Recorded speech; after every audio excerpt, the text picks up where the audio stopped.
Mengapa siswa SMA sering membuat masalah? Mereka sering disebut nakal, sering dianggap pembuat masalah, sering disalahkan tanpa sempat didengarkan. Padahal siswa SMA bukan generasi yang rusak. Mereka hanyalah manusia muda yang sedang berada di fase hidup paling membingungkan. Di usia ini, mereka bukan lagi anak-anak, tetapi juga belum sepenuhnya dewasa. Tubuh berubah cepat, emosi naik turun tanpa peringatan, dan pikiran mereka dipenuhi pertanyaan yang bahkan orang dewasa pun sering gagal menjawab. Menurut psikologi, otak remaja belum berkembang sempurna. Bagian otak yang berfungsi mengendalikan emosi, mengatur keputusan, dan memikirkan dampak jangka panjang masih dalam proses pembentukan. Sementara itu, bagian otak yang mengatur emosi dan dorongan sudah bekerja sangat aktif. Inilah sebabnya mengapa remaja mudah marah, mudah tersinggung, mudah memberontak, dan sering bertindak tanpa berpikir panjang. Masalah yang mereka buat bukan selalu karena niat buruk, tetapi karena mereka belum sepenuhnya mampu mengendalikan diri. Namun psikologi saja tidak cukup untuk memahami mereka. Filsafat mengajak kita melihat lebih dalam. Di usia remaja, seseorang mulai sadar bahwa dirinya bebas. Bebas memilih, bebas berpikir, bebas mempertanyakan hidup. Dan dari kesadaran itulah muncul kegelisahan. Siapa saya sebenarnya? Untuk apa saya hidup? Mengapa saya harus mengikuti aturan yang tidak saya pahami? Ketika pertanyaan-pertanyaan ini tidak dijawab, pemberontakan sering menjadi jawabannya. Maka jangan heran jika sebagian siswa melawan guru, melanggar aturan, atau bersikap seolah tidak peduli. Bukan karena mereka membenci kebaikan, tetapi karena mereka sedang mencari makna. Teori humanistik menjelaskan hal yang sangat penting. Setiap manusia bertindak untuk memenuhi kebutuhannya. Ketika seorang siswa tidak merasa aman, tidak merasa dihargai, tidak merasa diterima, dan tidak merasa dianggap berarti, ia akan mencari perhatian dengan cara apapun, termasuk lewat perilaku negatif. Dalam pandangan ini, tidak ada siswa yang benar-benar nakal. Yang ada hanyalah siswa yang kebutuhannya tidak terpenuhi. Dan setiap masalah yang muncul sebenarnya adalah pesan yang belum didengar.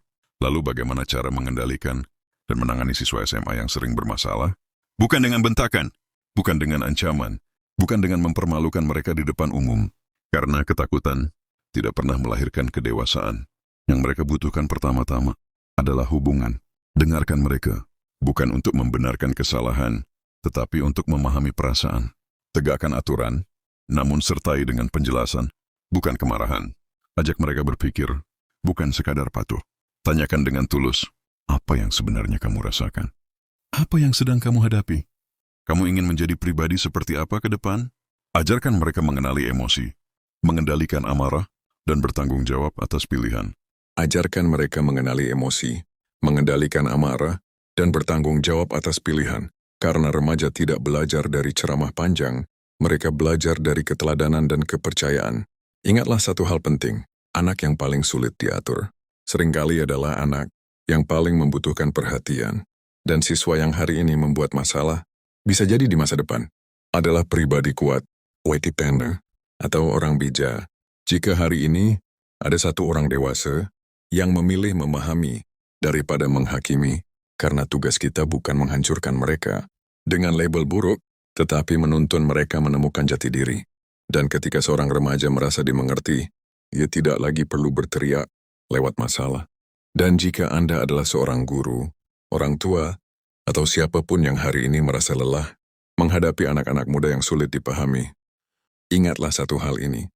Mereka tidak butuh sosok yang sempurna. Mereka hanya butuh satu orang dewasa yang konsisten peduli.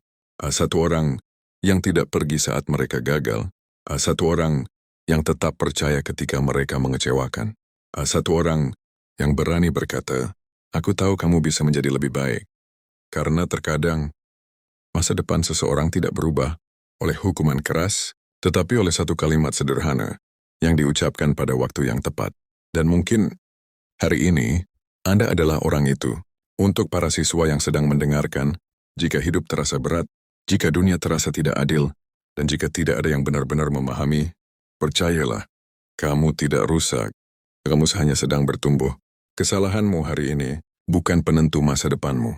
Yang menentukan adalah apakah kamu mau belajar, bangkit, dan terus melangkah, karena setiap manusia besar pernah menjadi remaja yang kebingungan, dan setiap jiwa yang kuat pernah tersesat sebelum menemukan arah. Jika video ini memberi Anda sudut pandang baru, Jika kata-kata ini membuat Anda merasa tidak sendirian, atau jika Anda percaya bahwa generasi muda layak dipahami bukan dihakimi, jangan lupa subscribe dan follow akun Haju Danggo.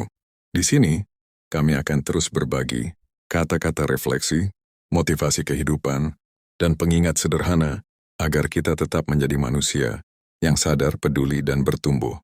Karena perubahan besar selalu dimulai dari pemahaman kecil. Saya si Mama Gani sudah mendengarkan. Sampai jumpa di konten berikutnya.